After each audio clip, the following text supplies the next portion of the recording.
Welcome to the third episode of the Drive to Draw podcast. Once again, joined in the studio by Phil Feckner. Welcome along, Phil. Thanks, Pete. Good to be back. How are the bowls coming out at the moment? A bit scratchy today. Bit of sun, though. It was a bit warm out there. Feel a bit blushed here today, so tonight. Absolutely. Mate, we've got some games to talk about this week, being that round one sort of starts for Premier League and Division 1, but we might cover a couple of other divisions along the way and see how we're going there. But we've got a couple of teams to finish off from our pre-season preview through the SA Bowls tipping. I did speak with Brad and Liv, and they say that entries are going okay at the moment, but because round one does start this weekend, get your entries in as quickly as possible. Message the SA Bowls tipping website with any information that you have, obviously, for your entry. If you're having any problems with that, obviously shout out to Brad and Liv, or obviously myself. We'll walk you through how to get that done. But, mate, to kick us off, let's get into Around the Greens. Around the Greens.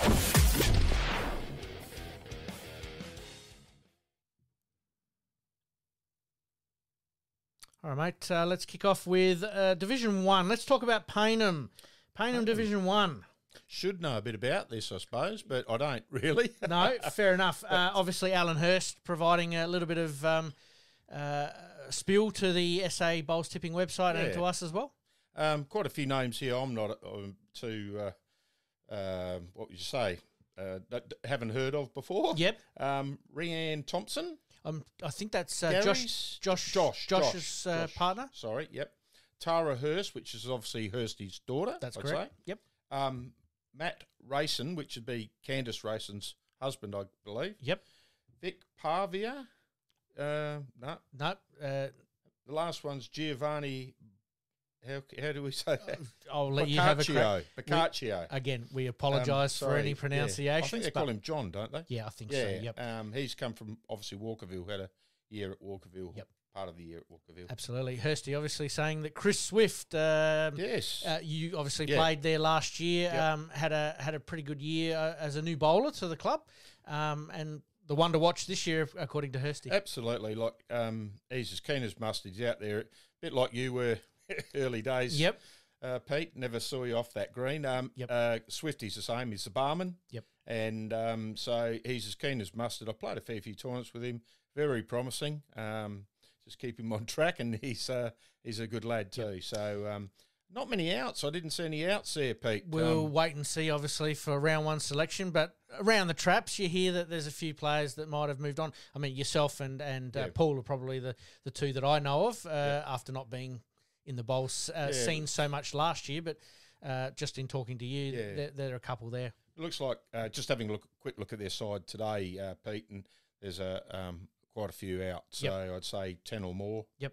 So we'll go with that and see how they go. Absolutely. Well, anything can happen, and like happens with some of these clubs, opportunity sort of comes on to certain players, and they perform pretty well. So it's going to be an interesting year for Payneham. That we did talk about it a little bit last week. Home ground advantage may actually work in their favour.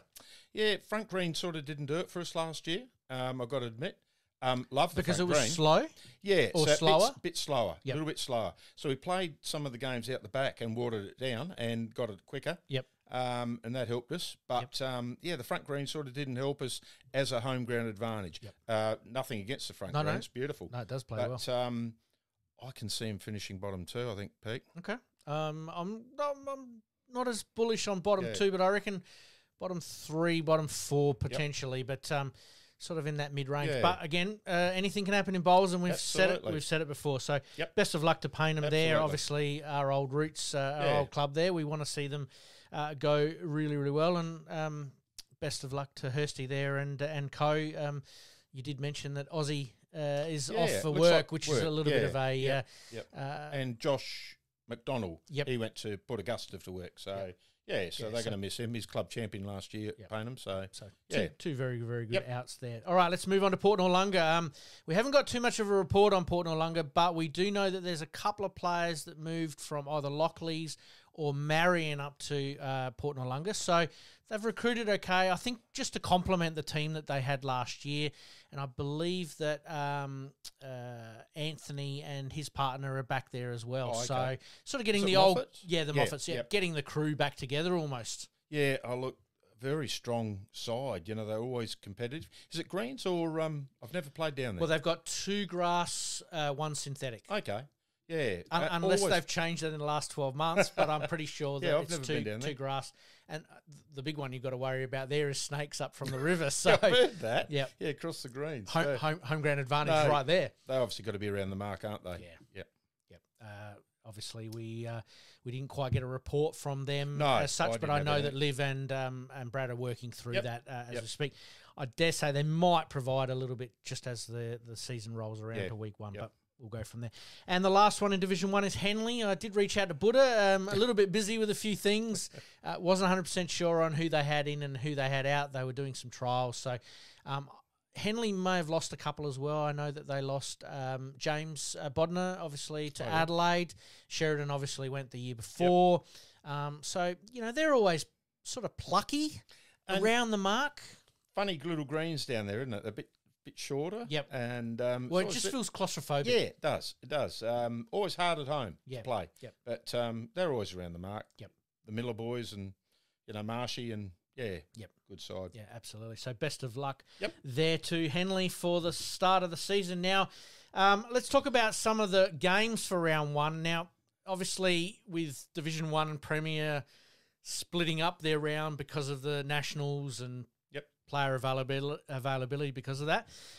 We've picked our game of the round, but we'll go through some of the other games that will be played, obviously, over the next few days, and that is Henley and Tranmere. Who's your tip, mate? I go Henley. It's obviously at Henley. It is at Henley? I'll go Henley at home. I'm going to go Henley there myself, and the other game that's being played is Toorak and Somerton. Now, Somerton obviously coming up.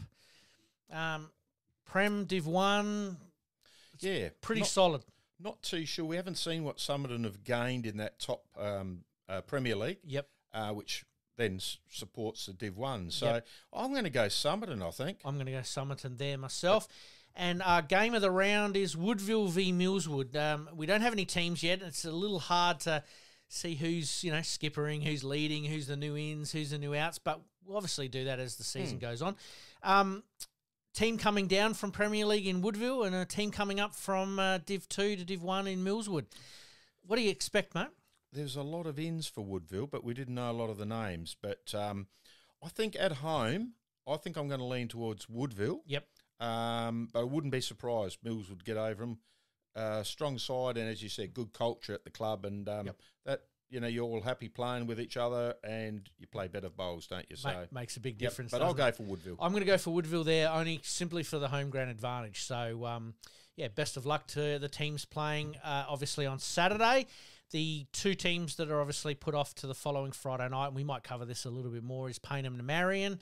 Again, a team that probably wanted to go back up to to the Premier League last year in Marion, and Payneham coming down. So some interesting byplay there, and I think Marion will go all right there, but we'll talk about that obviously a little bit next week.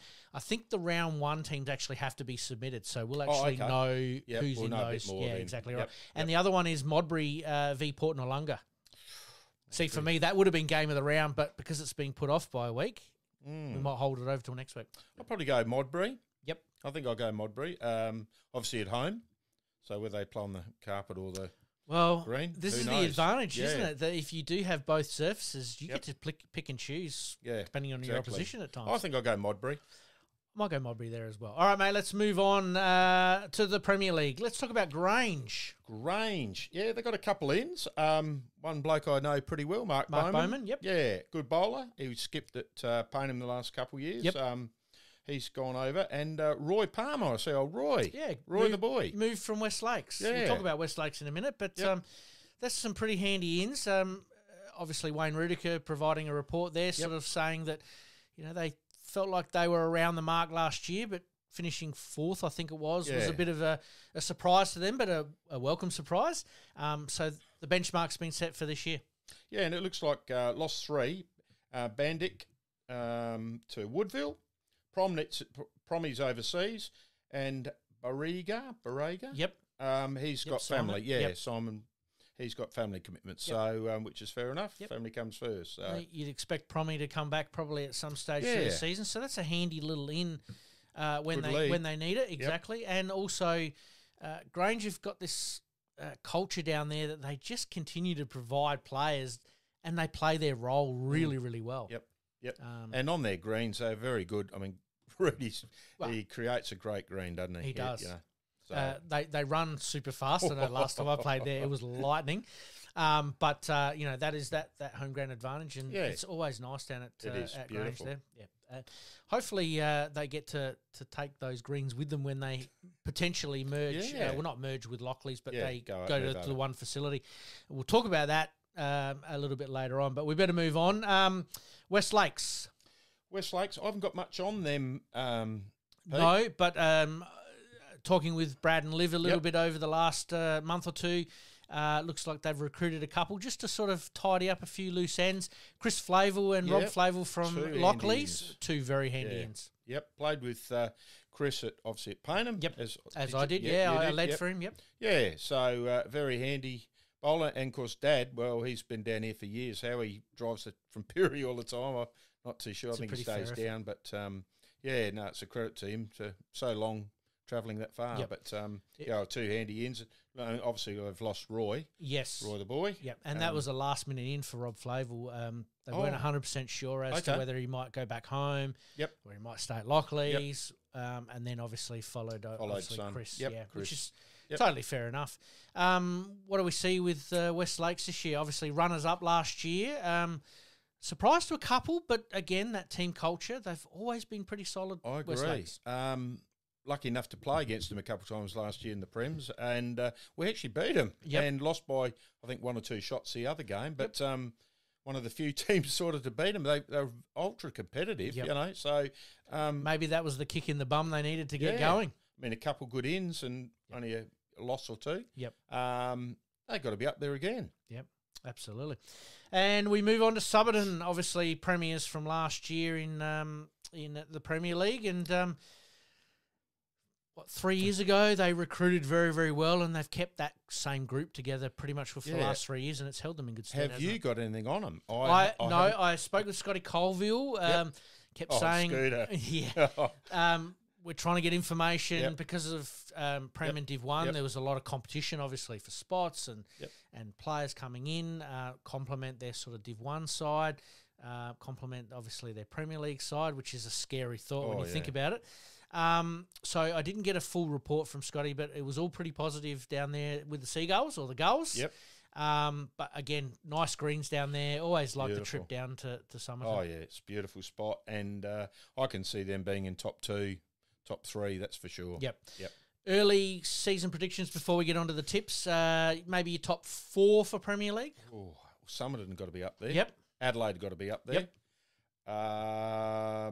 Probably West Lakes, I'd say. Yep. And probably maybe Grange, I reckon, could be. Okay. Well, I'm going to go slightly different. I'm going to go Somerton, yes. I'm going to go Adelaide in the top 4. I don't know whether they're going to be second. I know they've recruited very, very well, but as we've got coming up later on, we've got our interview with Blackie. Did mention that he's going to be on the move a little bit. So he won't be there the entire time. So that's a little bit of an out for them occasionally, but they will be in that top 4. I totally agree. Ascot for me, I think is going to be the big improver. Sorry, no, that's okay. Yeah, they're going to be the big improver. I think you're right. And I think West Lakes are going to back up now that they've just topped up. After that, Grange, and there's going to be a big heat in the middle there. Exactly right. I'd say that Modbury would be in that range. Grange will be in that range. I reckon Hawthorn will probably be in that range. And then after that, you sort of get that third tier of. See, Adelaide might. Maybe I shouldn't say hold that, fast. Yeah, I mean, Adelaide could struggle because that big influx of players can upset the apple cart a little bit, and for 12 months. Yeah, who knows? A lot of good youth Time there. will tell. A lot of good youth there as well. Oh, absolutely. Obviously, very, very important. I know that they did. Scotty did message me saying that they did have a laid out in Reese. Oh, okay. So I'm not sure whether that's for family, for work. going home. I'm not 100% sure on that. So yeah, that leaves a little bit of a hole there, but they've obviously got some pretty good players. Absolutely. All right, mate. Obviously, again, like we said with the Division 1 games being split over 2 rounds or 2 weeks. Yep. On this occasion, there is only one game being played on this Saturday, and that happens to be our game of the round, and that's Club Holdfast v Salisbury, a team that's obviously come up from Division 1 last year in Salisbury, so they'll be looking for a pretty strong showing. And Holdfast lost a couple, but they've still got a lot of quality there. That's the thing. They batted pretty deep, didn't they? Their Div 2, their second side, I should say. I don't know if it's a Div 2, but they were pretty strong. Yep. And so it gives them, somebody down there, a bit of a chance to come up. I'd tip Holdy in that. I'm going to tip Holdy on that. Yep. Again, home ground advantage, I think early in the season's a big advantage. But I can't believe how well the Greens are running at the moment. Wherever you go, they're running. I was out at Walkerville today. It's lightning and beautiful, and we're in October. Mid-October. All right, and a couple of other matches there being played next Friday night. Somerton v Modbury. That's a bit of a juicy clash. I'd go Somerton. I'm going to go Somerton there. Yep. West Lakes v Ascot. Ascot. At West Lakes. Yep, I'll tip Ascot. I'm going to go Ascot there as well, but in a very tight match. We haven't tipped one different, have we, Pete? No, we haven't. We'll have to play it back to formalise this to make sure we've got it right. Hawthorn v Adelaide. Oh, Adelaide for me. That's a juicy Pete. one. No, that's okay. You can't tip against your home club, can you? No, I think Hawthorn at home. Hawthorn at home, okay. Yep, for me. But again, in a very tight tussle. Yep. I think it's a good opportunity that Hawthorn might actually get Adelaide at the right time of year, if that makes sense. I mean, just settling the side and, Yep. And to finish us off, Grange v Lockleys at Grange. Oh, it's got to be Grange. I'm going to go the home ground there. A lot of outs for Lockleys. Yep, absolutely. All right, mate, let's quickly take a look at some hot shots.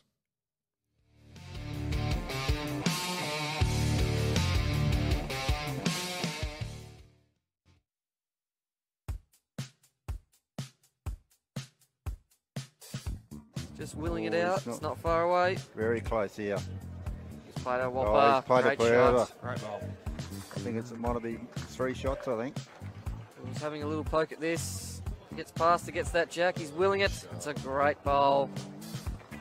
That's a jog. He loves the action, getting involved. And why wouldn't you with a shot like that? Ripper. Absolutely perfect. He doesn't mind it. Wow, what a shot from... Oh, centimetre perfect. He loves it.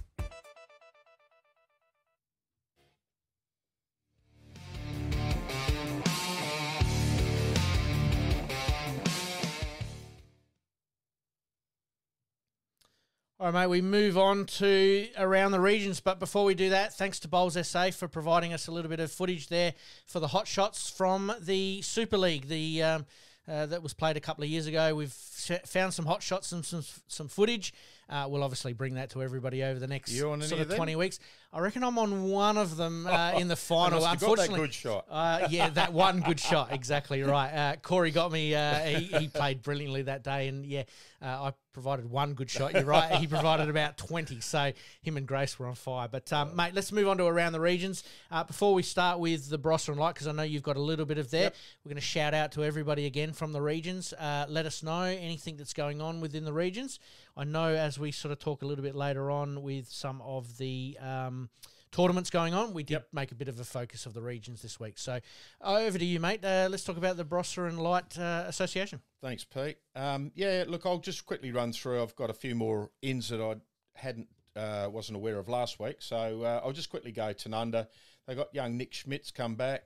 I think he's living down Adelaide at the moment, but he's gone. Good mates of Brad Peck, so he's gone back to Tanunda as well. Yes. As well as the other 3 they put in last week with Brad Peck, Greg Cookshank, and Kevin Absalom. Yep. So Mount Pleasant, I didn't know much about. The team's not up, so I can't really make anything up there. So I see Nuriupta, another usually a very strong side up there in the Barossa. Damien Langley's come back, which is son of Jeff Guru. Stewie Allen from he had a back injury like yourself, Pete, or similar to yourself. Yes. And it looks like Brian Caddy, he's been around the club there for many moons. He lives downtown here. Yes. I reckon it could be his first match, and he's not a young chap. I don't know. I won't guess his age, but I'm not very good at that. Save that 21. To other people, yes. Quickly, Yadunda, I saw their side up. Ian Griffiths is a name that I hadn't seen at Yadunda before. Terry Curtis, which is Turtle Curtis, he's come across from Freeling. Yep. Desi Schiller, he played, lived in Yadunda all his life and retired down at Tanunda. He's gone back, obviously, for their centenary year. Yes. Andrew Swain, been around the traps a bit. Tanunda, went to Angaston, couldn't quite crack their top side up there. He's gone over to Yadunda. And obviously Jimmy Marder, as I said last week. Quickly, I'll go on to Angaston. Graham Miller's the only name that I can see as in, and I chased him up. Younger guy, played in the lower divisions, getting a go at Angaston this year. A couple of admissions I noticed on Kapundas is obviously no greens. They're all in Queensland, family holiday with Jaden and Kat and them playing up there. Yes. So, although it's not sunny up there at the moment. I don't know if you saw the rain. Did. The rain online today, it was 2 inches deep, and swimming pool bowls were actually halfway submerged. Yeah, that's unbelievable, isn't it? Your skip would be complaining if you were long on that type of. So they're looking a bit depleted. So that's what I did tip Lindok to beat them at home. And Lindok pretty well much of a muchness. There wasn't any real new names going in there other than Chris Rule, and I see you starting in the second side this week. So quickly, Pete, while I've got it there, I've got a couple tournaments. Di Jones Memorial Ladies Fours at Lindok. Yes. November the 11th, 9:30 to 10 o'clock start. Just contact the club if you're interested there. Freeling got an open fours on November the 10th. Again, 9:30 for 10 o'clock start. Contact the club there. Angaston got a Yalumba Day. You've taken my... you read it, mate. You read it. 3rd of November. Yep. 9:30 for 10 o'clock start. It's a bit different format, I see, Pete. Yes. You might be able to... I think it was a 3-bowl pairs. Yeah, it's something a little bit different than the normal Yalumba Day. Yes. I did mention this one last week, but I'll say it for Brownie again this week. 24th of November, Newry, again 9:30 for 10 o'clock start. And one thing I'm going to plug, Pete, and we might I might pick you up one night. We'll head up there for tea on a Friday night. Yep. Angaston Bowling Club. Yes. I think it's every fortnight. It's October the 11th for the next tea, $20 per person. Yep. Couple course meal. Brilliant. I think you can ring this number if you're interested. 0438 863 107 is the number to ring. Or ring the Angaston Bowling Club. But and I know Lindok do it too, and they're struggling a bit with the new development down there at Lindok. Yes. So they can't always have their teas at the club if the oval's shut off. So they're struggling a bit. So support both those clubs. Absolutely. And we'll try and do a show up there if we get the invite. Absolutely. We might need to take a tent and get permits. Swag. Get permits to play up there because the schnitzel or the meal that we'll get. Yeah. We won't be able We'll be rolling out. Exactly right. So we'll basically need to stay up there for the weekend, I reckon. Sounds like a plan. Excellent, mate. Thank you very much for providing that. All right, mate, let's take a very, very quick break. Liking this podcast? Please like, rate, and subscribe. All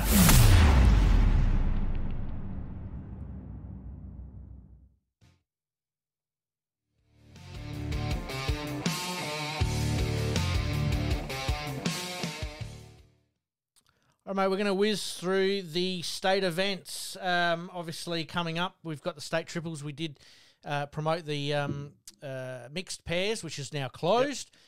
But obviously the state triples, if you haven't got your entries in, by all means, get them in. Entries close on the 13th of October, which is this Sunday. So make sure you do that, and we'll go through a few entries over the next couple of weeks, mate. All right, let's move on. Players interview.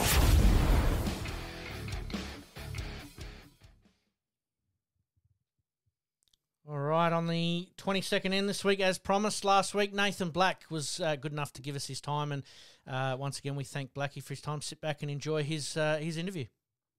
Welcome to the 22nd end. Our first special guest is Nathan Black from the Adelaide Bowling Club. Blackie, obviously world under-25 singles champion, Australian Jackaroo, 2023 world under-25 indoor champion, singles gold, and under-25 indoor champion mixed pairs bronze, representing obviously the SA men's stateside, and we'll talk about that as we go along. 2020 BPL Cup champions there with West Lakes. Under 18 state singles champion, 18, 19, 20 and 21. So pretty fair effort there. And four under 18 state titles, pairs and triples. And I reckon we should add the mixed pairs from last year to that list. Welcome along, Blackie. Yeah, no, thank you. It's a pleasure to be on board and have a chat. Blackie, what haven't you won? We should have just said what you haven't won. That's probably would have cut the time down a bit. Oh no, there's still plenty on plenty to go. You there? Yep. Yeah, still here. Yeah, sorry, mate. So where did the bowl start for you? I know you're up Peary Way, but you're further out than that, isn't it? Yeah. So I'm from a little farm town at Kowtowie, which is about 10 minutes. 20 minutes away from Jamestown and about 10 minutes away from Gladstone, so just in the middle there. Okay, wow. I mean, it's a fair hike. Yeah, fair hike out. I mean, Peary's far enough. Yeah. What about work? I know you play bowls most of the time. Yeah, so my work's very good with me in allowing time off. So I'm actually a fourth-year Boilermaker apprentice, so get signed off at the start of the next year, so looking forward to that. Very good. You wouldn't spend much time there, though, would you? No, sometimes I do get the old, it's good to see you back. And yeah, they...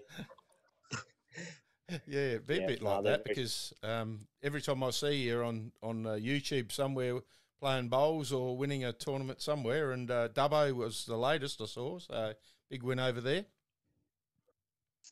That was worked out a very good trip for me. I was actually just a late call-in sub, so it worked out very well. Not a bad call-in sub, anyhow. Absolutely. I'll get your phone number after we finish. So. Mate, let's talk obviously a little bit. You obviously started out in the country there. What prompted you to come down to the city and obviously I'm assuming identified through the Bowls SA talent pathways? I guess it's just all about obviously coming from a small country town where I'm from. It's pretty hard to, sort of expose yourself in the country. So it's just, pretty well to get a little bit more exposure and obviously playing in Premier League itself. And obviously, was West Lakes the first point of call or was there a couple of other clubs that you had opportunity to maybe play at? So I actually started my first season in Metro was at Marion. So I guess that was sort of a loophole within the round robins and stuff, playing round robin there, and a few of the Marion boys got onto me, and so that's how Kenny Hotham I made the move to there. Kenny Hotham and Tonks probably, or somebody like that, I'd say. That's right. Yep. Old stalwarts of Marion there. And then obviously progressing through, then ended up at West Lakes, and Craig Mills obviously took you under his wing. Yeah, so obviously probably a fair few years now, Craig sort of took me under his wing. He sort of let me go. I've sort of, let each other go by ourselves the last couple of years. But, for that 3-year stint, he was awesome with me in developing my game. So, he's been awesome. Not a bad mentor there. Yep, he's a good man. Absolutely.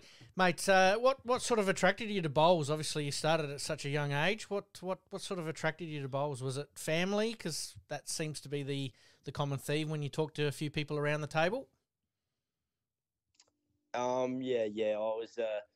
I sort of had a few roles with Dad, but then they were short one weekend and filled in. Dad goes, you'll come and fill in for us, won't you? And I sort of went, in, and then I'll be all done and dusted and out of this bloody sport. But The bug did the bug 14 bite? years later, and I'm still playing. So and they're still probably short, and you'd be filling in anyhow. So it's you come down to town. yeah. What about footy? Do you play any footy up there, or? Yeah, obviously don't really sort of get a lot of spare time within my bowls calendar, but yeah, I play a couple games for my home club here at Southern Flinders. So Oh yeah, yep. obviously there's a few other ex-state boys from here, Maxi Kleinick and those sort of boys. Maxie would be full forward, wouldn't he? He wouldn't run out the square too far. Mate, obviously practice is very, very important, and obviously we're hoping to attract some youth to the game. How many for yourself? How many times a week are you putting a few bowls down as far as practice go? And I'm assuming it'd probably be a little bit more because you are in the Jackaroo squad. Yeah, no, I'm certainly sort of probably 3 times a week, and obviously more obviously coming from the country, usually a Tuesday arvo, Thursday arvo, and then when I get back down to Adelaide, having a roll at my home club. So yeah, lots of practice on the green. Young brother, what's he up to these days? He's sort of taken a little break away. He fills in every now and then, but yeah, he's not exactly locked up yet. Okay, is he downtown still, or is he back home? He's been a bit of both. He played a couple games for Holdfast Bay last year, filling in when I was out. But yeah, because he was he's played against you boys a couple times. He's very promising. So yeah, mate. You obviously moved from Holdfast last year to Adelaide this year. Obviously, the chance to work with Scotty Tholburn and a few of the juniors there, mate, was too tempting not to do. Yeah, no, that's right. Obviously, with my commitments I've got within the Victorian Premier League with my club in Yarraville, sort of, yeah, making the move to Adelaide allows me to, get more exposure and focus on my Victorian pennant a lot, and then obviously plan for Adelaide on the games that I am available back here. So how does that work, Blackie? Do you fly out when to go and play? Because I watch quite often on the Friday night there. It's quite good to watch. When do you fly out and fly back? How does that all come about? Yeah, so depending on the draws, either a Friday arvo or a Saturday morning. So lots of red-eye flights. And wow. Yeah. Yeah, that's a big call, isn't it? Yeah. Big commitment. Wow. Mate, let's get on to your playing career a little bit. Obviously, of late, what's your biggest career highlight? Because obviously we read out quite a few at the beginning, but there's probably one that stands out a little bit more than others. I'd be pretty hard to turn my head away from the World Under 25s. Obviously, the other last December, it'd be pretty hard to turn away from that one. Absolutely. Yeah, fair call. Yeah, fair enough. And look, just a couple of little quick questions here to finish us off. What's your favourite part about bowls? I think it's obviously, a lot of the people you meet. Like, there's not many people that you go away against or travel away, and not many people that you meet that aren't good people. So, no, it's all about, travelling around, meeting good people, and, making lots of new friends. Absolutely. And one thing you could improve about the game, what would you like to see the bowls game change that could improve it? I'd probably say, I think what they're sort of moving into within our BPLs and UBCs, I think is awesome for the game. The shorter format, and I think shorter format and quick play, I think certainly promoting the sport a lot more. That 2020 style bowls does become very attractive, especially from a viewing point of view. You can watch for half an hour, 45 minutes, and it's on to the next game, which is really, really good. Look at cricket. Yeah, a little bit like cricket. Mate, considering this is our first interview, mate, thank you for joining us. But we're going to finish off each interview with a fast five. Mate, answer this any way you like, but we'll go through each of the questions and let us know your answers here. But who was your childhood idol from any sport? Roger Federer. Roger Federer. call. Very good call. Which team do you support? Any sport, football, soccer, basketball, gridiron, American footy, whatever. The Western Bulldogs. Western Bulldogs. Okay. There you go. That's probably why you're playing at the Bulldogs there in Victoria. Do you have a favourite pre-match song? Oh, nah, not really. No pre-match songs really. No problem. That's all right. Favourite movie? Favourite all-time movie? Any genre? I guess I'm a country boy, so I have to go with Red Dog. Oh, yeah. That's a nice little left field there. And last one, mate. If they were to make a movie about you, who is playing you? Which actor?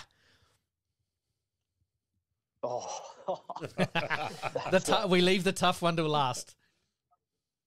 Oh, that's a very tough one. No, I'm not really sure about that one. Maybe we'll open it up to I'll have to hand over that one to you boys, I reckon. No, that's right. Maybe we'll open it up to the listeners and see if they come up with a few little hints along the way. But, mate, thank you very much for joining us here on the 22nd End, Players End. First interview, obviously, for the new podcast here, and we're thrilled to have you, mate, and wish you the best of the luck, not only for your Victorian pennant season, but obviously what happens back here in Adelaide as well. Thanks, Blackie. All the best. Yeah, thank you. Looking forward to it. Thanks, mate. Cheers, mate. Liking this podcast? Please like, rate, and subscribe.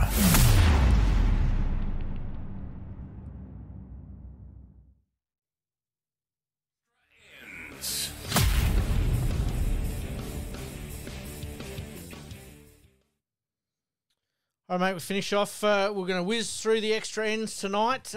You've already mentioned the the Angaston Yalumba fours. I'm just going to add one to that list, which was the Angaston men's fours.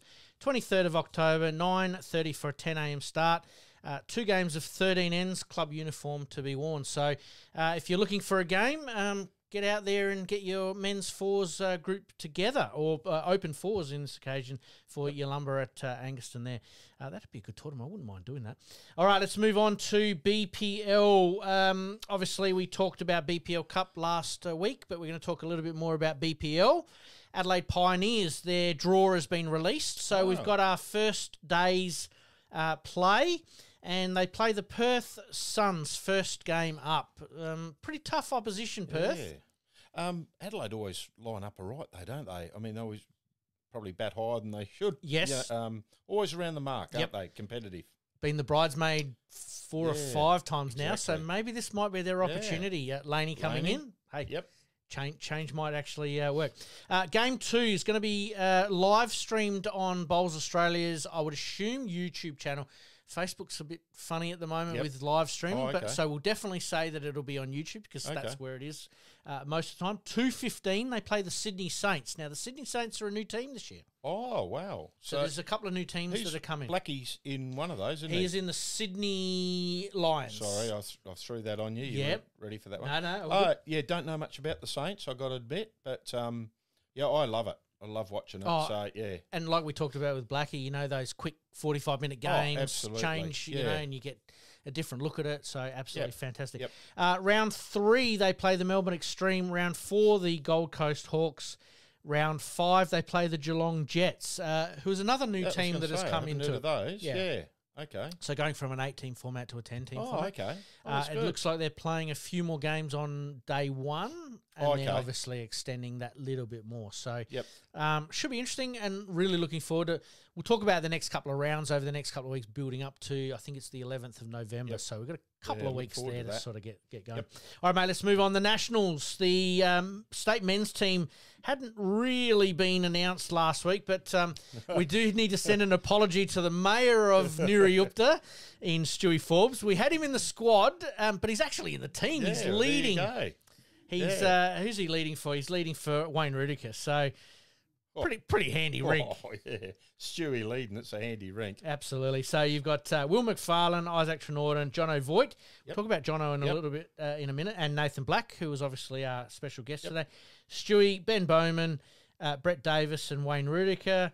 And then you've got Sam Denton making his debut, obviously in the State Men's Open side. Spoke with him a couple of days ago, sort of relieved, that all the hard work sort of paid off. So really well done there. Corey Hicks making the transition from juniors to seniors. Mitch Percy, always around the mark. Always there. And Scotty Thorburn. So pretty handy rink there and managed by Andrew Smith and Timmy Hicks. So the Brains Trust is there. You would think they'd do all right, wouldn't you? If any one of these boys pull out, the coaches and team managers could stand in. Yeah, Smithy, that's for sure. Absolutely. Yeah. Champion of Champions singles going on up at the on the Gold Coast at the moment, or being played at Tweed Heads. We did mention before it's underwater at the moment. Sure is. But they do have the luxury of that Going nice little indoor green there. John O'Voigt was obviously the representative from South Australia in the Champion of Champions. Round 1, he lost 21-18 to Tristan Smallcombe from Northern Territory, which was a really, really good effort. I'm pretty sure he had a bye in the second round. In the third round, he ended up having a win, 21-19, against Mason Lewis from New South Wales. Okay. So not too bad. And then I reckon round 4 might have been rained out because looking at the wins and losses, obviously there are 4 played, one win, 2 losses at this stage. So I've got a feeling his first game was started outside and went indoors. Right. I got a feeling I saw something. That's pretty tough. It's pretty tough. Yep. So obviously with the rain that's obviously happened over the last day or so, that might just change the playing conditions as far as days go, which will probably lead into the Nationals and when they play as well. All right, let's move on to the women's side of things. Now, Karen Gatto from West Lakes, obviously getting off to a fantastic start in round number 1 against the NT, 21-18 up. Okay. But the big one for Karen was in round 2. She gets up 21-20 against Christina Christic from WA. Wow. It's a very good win. Absolutely. Holds her in good stead there. So 2 from 2? 2 from 2. And in her third game, unfortunately going down to Dawn Heyman. Very handy player, Dawn Heyman from New South Wales, 21-12. So, but a couple of good wins there to kick off her Nationals campaign. Absolutely. So congratulations go to Karen there. All right, let's finish off, mate. A couple of general questions or some hot topics. Go in any direction you want to go with this one. But should prize money be divided equally based upon entries for state events, or should it be through the sponsors and equally? That's it. Equally. What are your thoughts? I'd say equally. Yep, so through the sponsors rather than if they get 250 entries, whatever the money is divided by. Yep, no. Oh, that's sponsor my tips opinion. in a grand, 500 for the winner, or 400 for the winner, and so on and so on and so on. Yep, no, I totally agree. And the last one, mate, would midweek bowls be open to timing changes? Maybe later in the day, maybe twilight. What are your thoughts, mate? I like it. I'd like it earlier in the day, to be honest. Enjoy my midweek. I like midweek. Now I'm retired. But I'd be happy going earlier. Yep. Yeah. Could going later, though, help some of the younger guys, work in the morning, finish mid-afternoon to lift the standard of competition? I mean, the standard's pretty good, don't get me wrong. You got to keep in mind us old guys need an afternoon nap. Well, that's what the halftime break's for, isn't it? The 6 o'clock dinner, maybe? Have trouble waking me up some days. Fair enough. All right, mate, we better wind up there. What we're going to do with Nathan Black's interview is we're actually going to play that completely separate to our normal episode, but keep an eye out for that one there, and we'll schedule it in. We might actually add it to this, so we thank Nathan Black for coming out today, for jumping on the line today with us. We're going to play that, obviously, as part of this interview here, and absolutely loved having Blackie on board and look forward to our next guest. I'm still teeing that up as we speak, so I can't tease who it might be, but I've got a list of a few people that we'd really like to talk to, but it was fantastic having Blackie on. Mate, I thank you for coming again tonight, and a sign-off. Let's keep it rolling, guys. Let's keep it rolling. What was our motto last week? We got to do better than what we did last time, so I reckon we got to do that as well. Thank you, guys.